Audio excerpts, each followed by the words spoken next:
The next morning, before the sun was even up full, Kaiser brought the car. It had just been washed and waxed, every sparkling inch of it. I could tell that even from the window where I stood sipping my breakfast tea, but Kaiser still wasn't satisfied with its appearance.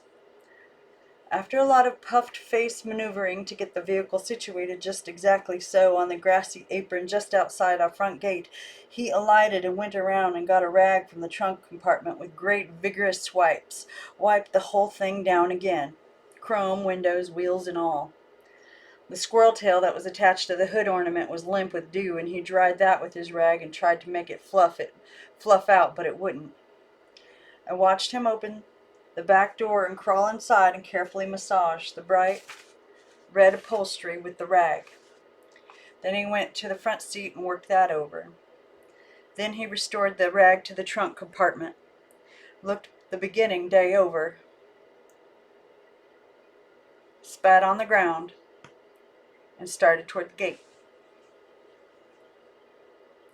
I just can't stand men who have to spit all the time, I said. At the breakfast table, Romy said, "Is he coming now?" "Yes," I answered, "he's coming."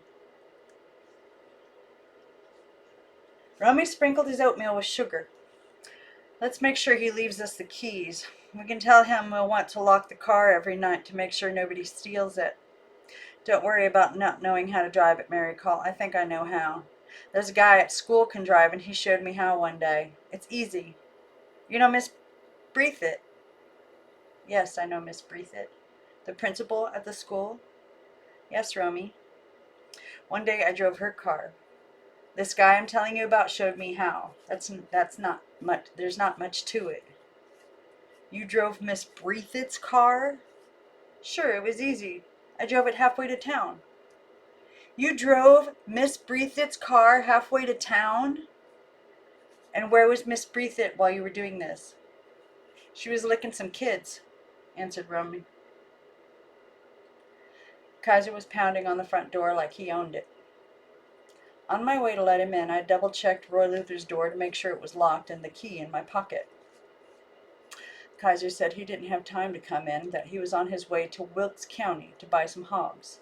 He said he'd be gone for a couple of days. He pointed to the car and said there it was, and did I want him to help me carry Roy Luther out to it. I told him no, that Roy Luther had taken up with the habit of sleeping late. I told him I'd need the key so that at night we could lock the car.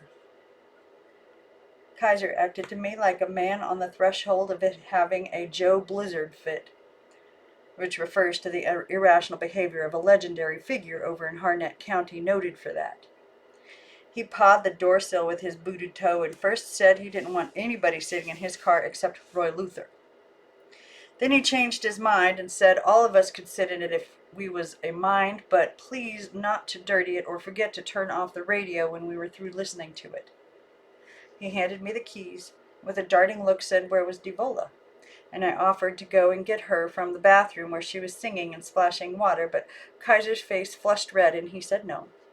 He didn't have time for socializing, and he backed off and hustled himself out to his car to return with the radio, still in its store box, for Roy Luther and Devola.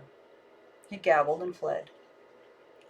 Romy came to the doorway and stood beside me, and we watched him humping homeward over the black, clotted fields. "Devola's Jularker," remarked Romy in a tone of ghostly discovery. "That's what Kaiser thinks he is now. He's got it all fixed up in his mind that he's Devola's beau now." The radio brought a homey touch to the sitting room. Everybody was all for taking the day off to sit around and listen to it and to playing with the car, but I reminded them that there was work to be done and fired their enthusiasm for it with a promise of an afternoon ride. Deep within a dry glen, edged around with the blackberry bramble we found that morning, a patch of Virginia snakeroot. At first I wasn't so sure that the pale green plants with their slender zigzag-jointed stems, purple at the base, weren't just weeds, but Cosby Luther's wildcrafting book confirmed Romy's jubilation, and in a frenzy we dug a whole worthwhile mound of the camphor-smelling roots. Romy asked what they were good for, and we consulted the book again, but its language as regarding Virginia snakeroot gave me a headache. The words were too big. Well, I don't care what it does, observed Romy, as long as we get money for digging it. Let's go now. We earned the rest of the day off. Swinging back down Sugar Boy, we heard the juncos singing all up and down the mountainside. Spreading down the slopes, the sun warmed to a noontime pitch. A towhee flittered across a fern-laced open and sang, "Time for tea! Time for tea!" Devola was the only one to eat any lunch.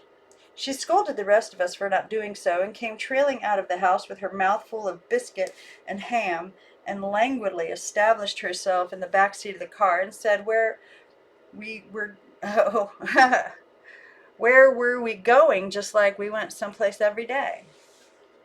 Imogene climbed in and sat down beside Devola, but then stood up and damply breathed on the back of my neck. She wanted the radio on and wouldn't shut up talking about it until it was. Romy conceded that since I was the head of the family, I should be the one to drive the car. He promised me that it would start on my first try, and it did. It let out a roar like a wounded panther.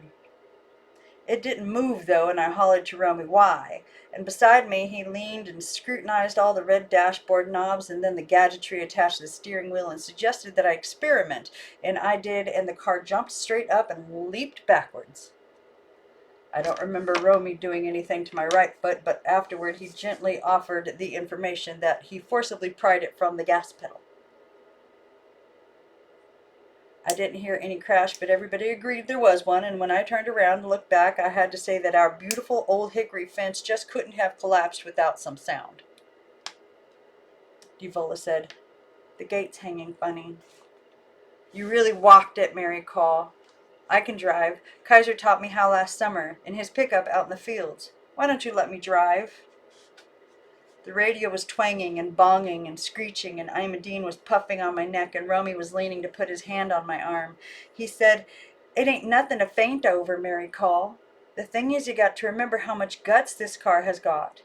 It's my fault. I should have told you. You better let me drive. I've had more experience than you." The car wasn't hurt. We switched places, but in the driver's seat, Romy found himself to be too short. He couldn't see out over the hood, and he couldn't reach the gas pedal or the brake. He went to the house and returned with 2 pillows, and that improved the situation as far as vision was concerned, but there was still remained the problem of his 2 short legs. So we switched sides again, but I found that my enthusiasm for going anywhere had waned. I couldn't muster the courage to even start the car again. We turned off the radio and got out and went into the house. They were all so disappointed. Romy and Imogene and I went to the airy spare room where our roots and leaves had been laid out to dry. Romy muttering how too bad it was I was so dumb and spineless and him so deformed. A sound coming from the front yard attracted us to the windows, and we went and pulled the curtains back and looked. Devola was out there driving Kaiser's car around, driving it around and around in a wide, easy circle. The noontime sun glinted on the white car and the golden loveliness of the girl in it. "Well, for corn's sake," I said.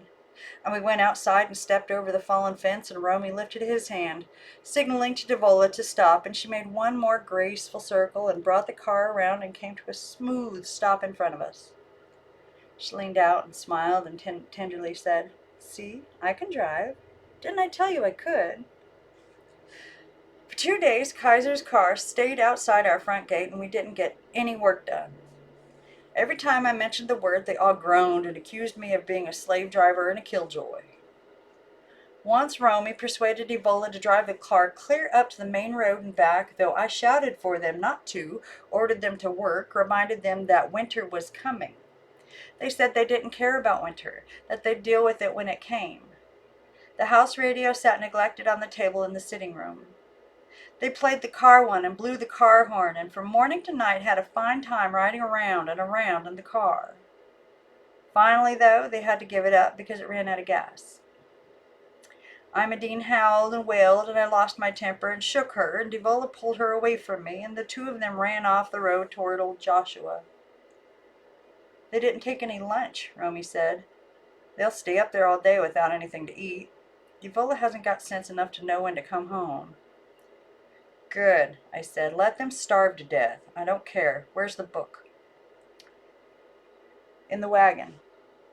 Emma Dean's only 5, Mary Call. You got to remember that. I remember it. I remember I'm only 14, too, and I've got the worry of all of you on me, and I don't see anybody killing themselves helping me. While you frittered like jackasses all day yesterday and the day before, I was out there working like a dog for you, so don't go telling me that I've got to remember. I remember plenty, and none of it good. Get the dishpan.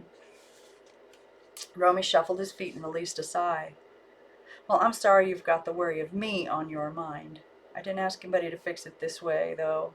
I didn't ask to be born. I wish I hadn't have been. Yeah? Well, maybe you'll fall off the mountain today and kill yourself and be out of your misery. Get the dishpan. Romy thrust his jaw out. Get it yourself.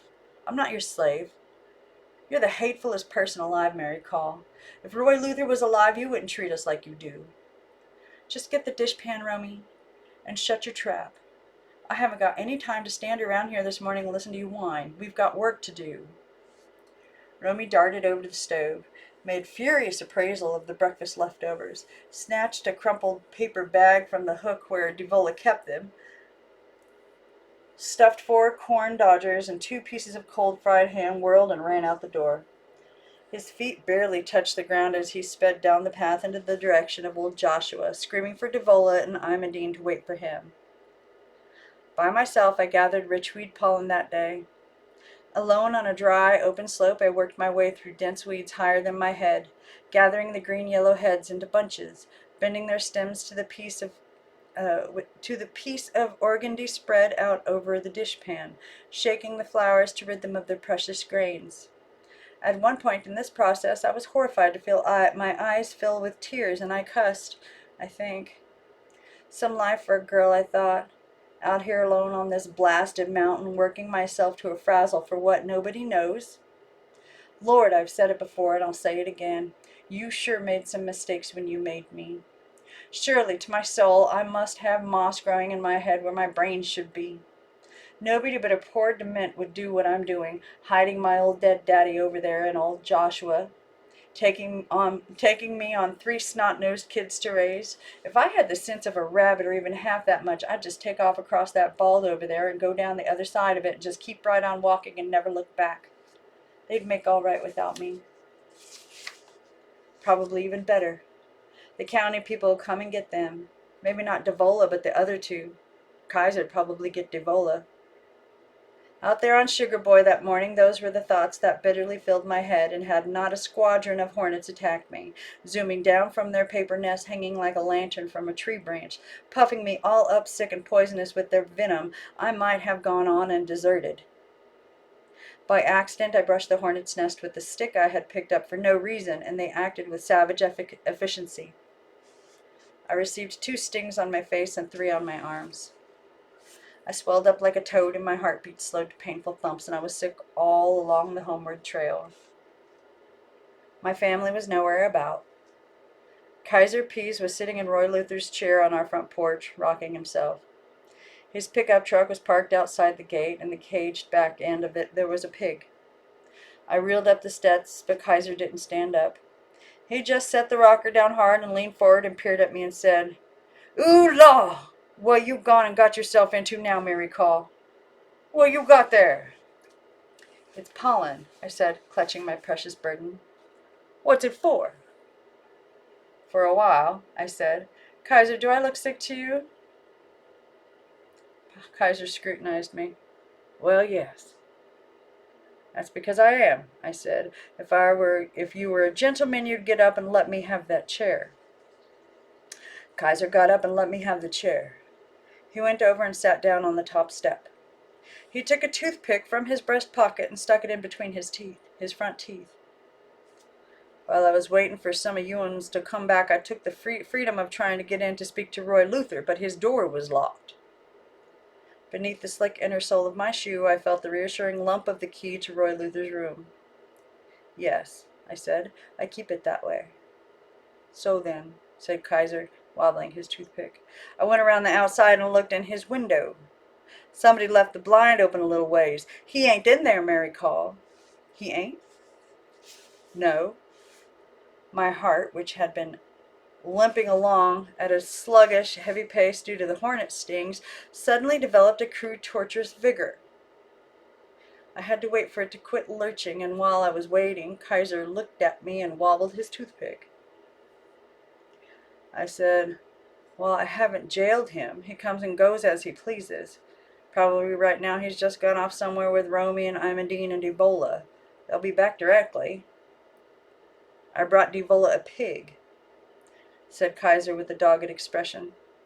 You can slaughter him come the first cold snap, but the main reason I'm hanging around is to talk to Roy Luther. I just know you haven't, like you said you would, so I'm gonna do it myself. I couldn't persuade him that I had. I couldn't persuade him to go home. He wouldn't budge. The pig, which was a young one, made oinking noises, and Kaiser, chewing on his toothpick, said I was wasting my time trying to scare him off with looks. I went inside and vomited again and looked at my face in the mirror. It was hideously swelled and throbbing with fever, and so were my arms. It had served them right if I died from this, I thought. Then they'd find out who was hateful and a slave driver. Through the autumnal mists they came straggling home eventually, my three ingrates. Imogene, dirt-streaked and briar-scratched and crying. Romy, sheep-faced in the lead. English language, lead. Devola with her head in the clouds and aimlessly singing. Kaiser stayed on the step where he was. I went out along to meet them. In a voice loud enough to carry, I said, Where's Roy Luther? He's back there, howled Imogene. Romy hit me on my head, Mary called, and it hurt. Romy said, Oh, shut up, Imogene. Just shut up. All day long, all you've done is blubber and bawl. Just be thankful. Oh, just be thankful I didn't twist your head clear off your neck. Next time I will. I said, Romy, if I were you, I'd just watch out for my own head because yours is in some pretty grave danger right now. Get to the house, all of you. Where'd you say Roy Luther was? Romy's eyes, suddenly fearful and suddenly ravaged with a terrible enshadowed anxiety, went keenly past me to Kaiser, who had risen and come down to the bottom porch step. With exquisite care, he said, He's back there. We couldn't get him to come home. He's pretty disgusted at Imogene, and I don't blame him. Bawl, baby. All she does is bawl. Nobody asked what was wrong with me. They went past me and past Kaiser's white passenger car and started past the pickup, but the pig in its back made them pause and look. Kaiser came looping out and said the pig was a present for Devola, and Devola put her face to the slats and yearningly said, Wasn't it sweet? And Kaiser tremored and sprang up, straight up over to the topmost slat to the cage and quiveringly handed the pig down. Devola cuddled him, carried him into the house, Romy and Imogene trailing. I felt kind of sorry for Kaiser then, but he wasn't offering me any pity, so I didn't offer him any. I just said, Roy Luther's had his fill of sitting in your car, Kaiser. You'd best take it home now. No, said Kaiser. I'll leave it here. Devola can drive it if she wants to. She knows how. I learned her last summer. It's out of gas, I said. Well, said Kaiser, and gloomily shuffled around to the front of the pickup and got a 5-gallon can that was filled with gas and took it over to his car and poured all of it into the tank. Devola should get her a license to drive. I'll take her into town and have her get it whenever she feels like going. Well, I thought, you don't look a gift horse in the mouth. Maybe they're tired of playing with the car and might just come in handy. Tomorrow, I said. Romy and I have to go register for school tomorrow, so tomorrow will be a good day for it. You can take us as far as the school and then go on. So you come early tomorrow morning, Kaiser. I'll have Devola ready. You think she liked the pig, Mary called? Oh, yeah. She's crazy about it. She likes all animals, chickens, pigs, cows, all animals. She's a fool about cows. She loves milk, but we never have any. Kaiser looked at me. All right, I'll bring her a cow. What time you reckon Roy Luther will be coming home?